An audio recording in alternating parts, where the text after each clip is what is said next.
सावन का महीना, उसमें भी हरियाली अमावस, साथ ही बहुत ही पावन पर्व है। इसमें हम बहुत ही चमत्कारी उपाय कर सकते हैं। तो आज मैं आपको बताने जा रही हूँ दीपक के 2 चमत्कारी उपाय। हेलो एवरीवन, दिस इज श्रीरामा जी की ग्रैंड मास्टर स्पिरिचुअल हीलर। आप सभी दिव्यात्माओं का अभिनंदन करती हूँ। सुलभ सामग्री दुर्लभ उपाय में आप सभी का स्वागत है। तो साथियों, आज है हरियाली अमावस्या, बहुत ही पावन मानी जाती है। भोलेनाथ का दिन है। हर अमावस्या को पितरों का दिन माना जाता है और हमें पितरों के निमित्त दीपक जलाना चाहिए। तो आज एक ऐसा तरीका बताने जा रही हूँ जिससे कि आप जब आप इस दीपक को जलाएंगे तो उससे आपके पितर बहुत खुश होंगे। इस उपाय को शाम के समय करना चाहिए, अंधेरे पड़ने के बाद करना चाहिए। तो हमें करना क्या है, लेना है एक दीपक। दिया कोई भी हो सकता है, किसी भी टाइप का हो सकता है। और हमें लेनी है 2 लौंग। साथ ही जब हम उपाय की बात करते हैं ना, तो उस समय पे हमारी जो लौंग होनी चाहिए वो पूरी साबुत होनी चाहिए, फूल वाली होनी चाहिए। देखिए इसमें ना अच्छे से फूल दिखाई दे रहा है, इस टाइप की लौंग ले लेनी चाहिए। अब हमें करना क्या है, हमें लेनी है कॉटन। अगर बनी हुई बाती भी आप लेते हैं तो कोई प्रॉब्लम नहीं है, आप बनी हुई बाती भी ले सकते हैं। उसको क्या करना है, इस तरीके से थोड़ा सा खोल लेंगे, इस तरीके से, ठीक है। और उसमें क्या करेंगे, जो ये 2 लौंग हैं इनको बिल्कुल सीधे ऐसे इस तरीके से, सीधे इस तरीके से इस बाती में हम इनको लपेट लेंगे इस तरीके से। तो हमारी बाती हो गई है तैयार 2 लौंग के साथ में। और हमें रख लेना है इसको इस दीपक में इस तरीके से, ठीक है। और जब पितरों का दीपक जलाने की बात आती है तो साथ ही में हमेशा ही सरसों के तेल का उपाय करना चाहिए। तैयार कर लेंगे, सरसों का दीपक है, ठीक है जी। बातियों में हमने लौंग लगाई थी और लौंग के साथ में हमने इस बाती को इस तरीके से तैयार कर लिया है।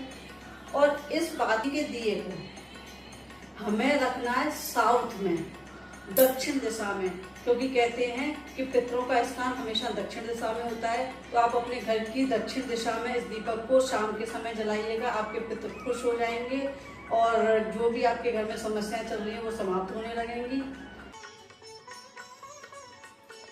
ये दिया पितरों के निमित्त तैयार हो गया है। इस दिए को रखना है दक्षिण दिशा में।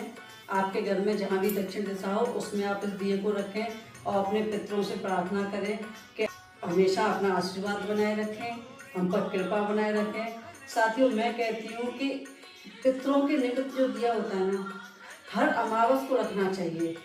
पुराने ज़माने में जब दादी नानियाँ हुआ करती थी उस समय तो मुझे याद है कि वो उसके निमित्त दिया जलाती थी, उनके भोग लगाती थी। आजकल लोग नहीं करते हैं, मुझे नहीं पता क्यों नहीं करते हैं, पर हाँ, पितरों के निमित्त दिया हमेशा जलाना चाहिए अमावस के दिन। अगला उपाय, अब हमें क्या करना है, ये तो पहला उपाय तो था कि जिसमें हम पितरों के निमित्त दिया जला रहे थे, जो कि दक्षिण दिशा में जलाया गया था।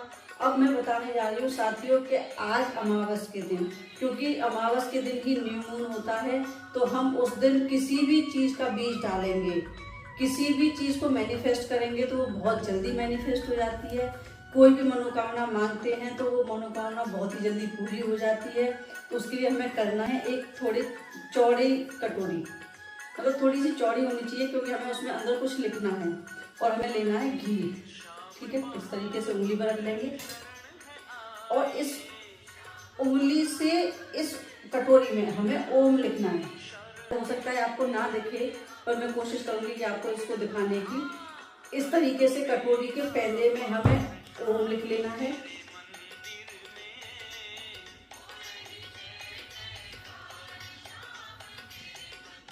ठीक है, हमने इस कटोरी में ओम लिख लिया। अब कॉटन ही लेनी पड़ेगी, क्योंकि वैसी बनी हुई बाती बनाएंगे तो शायद उसमें काम नहीं हो पाएगा हमारा ना। तो इसलिए हमें क्या करना है, कॉटन ले लेनी है और लेनी है हमें 3 लौंग। साथियों, 3 लौंग लेंगे, ठीक है। 3 लौंग को इस कॉटन में हमें दबा लेना है इस तरीके से। तो जो हमने फूल बनाया है जिसमें 3 लौंग भी छुपाई है हमने, उसको हम घी में डुबो लेंगे। देखो इस तरीके से। इसको हमने घी में डुबो लिया है और कटोरी में भी हम घी डाल लेंगे। जो ओम बनाया था ना साथियों, हमें उस पर इस पाती को रख देना है। वैसे तो इस उपाय को करने के लिए हमें इसको पीपल के पेड़ के पास रख के आना चाहिए। घर के आसपास जो भी पीपल का पेड़ हो उसकी जड़ में इस दिए को जला करके आना है, वो भी शाम के समय जला के आना है। अगर आपके घर के पास में पीपल ना हो या घर में पॉसिबल ना हो जाना, तो क्या करना है कि आपको अपने घर के नॉर्थ ईस्ट मतलब ईशान कोण, जहाँ पर देवताओं का वास माना जाता है, ईशान कोण में या अपने मंदिर में भी कर सकते हैं। इसको अपने मंदिर में जलाना है या ईशान कोण में जलाना है, जिसको हम देवताओं का वास कहते हैं जिस स्थान को। और जब हम इस दीपक को जलाएंगे तो साथियों करना क्या है, आपने माचिस जला ली, ठीक है। अपनी सांस को रोकिए,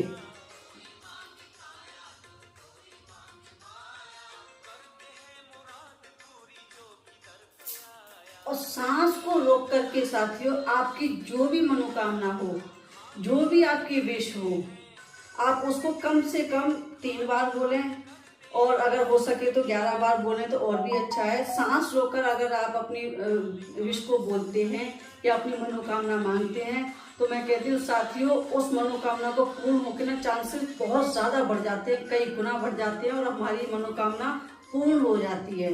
तो इस उपाय को आपको जरूर करना चाहिए। उम्मीद करती हूँ आपको मेरी जानकारी बहुत अच्छी लगी होगी।